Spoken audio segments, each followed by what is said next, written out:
ত্রয়োদশ সংসদ নির্বাচন বানচালের চেষ্টা চলছে।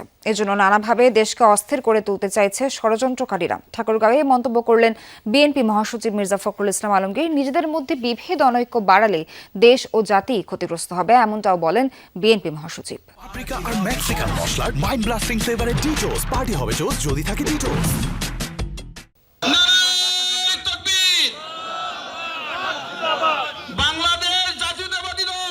সকালে ঠাকুরগাঁও সদর উপজেলার মানব কল্যাণ পরিষদ চত্বরে আলেম ওলামাদের সাথে মতবিনিময় সভায় অংশ নেন বিএনপি মহাসচিব মির্জা ফখরুল ইসলাম আলমগীর।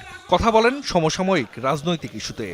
চক্রান্তকারীদের হাতে না পড়ি যেখানে আমাদের দেশ আবার ক্ষতিগ্রস্ত হবে।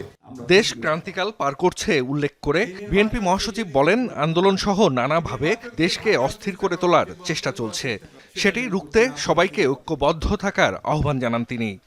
বিভিন্ন রকম কথাবার্তা উঠছে, বিভ্রান্তি সৃষ্টি হচ্ছে, আন্দোলন হচ্ছে। আপনার কেন জানি না মনে হয় যে দেশকে অস্থির করে তোলার জন্য আবার মানে কিছু সংখ্যক লোক পেছন থেকে কাজ করছে।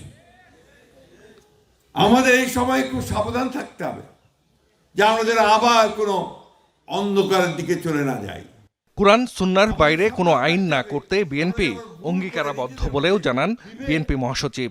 অনেকেই আপনাকে বিভ্রান্তি সৃষ্টি করার জন্য বলে আমরা নাকি কুরআন ও সুন্নাহর আইন চাই না। নাউজুবিল্লাহ। আমরা সবসময় কুরআন ও সুন্নাহর মধ্যেই আমরা থাকতে চাই। আমাদের বংশ সেটা, আমাদের রক্তের মধ্যে সেটা। আমরা গর্বিত যে আমি একজন মুসলমান। খতিব, ইমাম ও মুয়াজ্জিনদের জীবনমান উন্নয়নের জন্য বিভিন্ন পরিকল্পনার কথাও তুলে ধরেন মির্জা ফখরুল ইসলাম আলমগীর।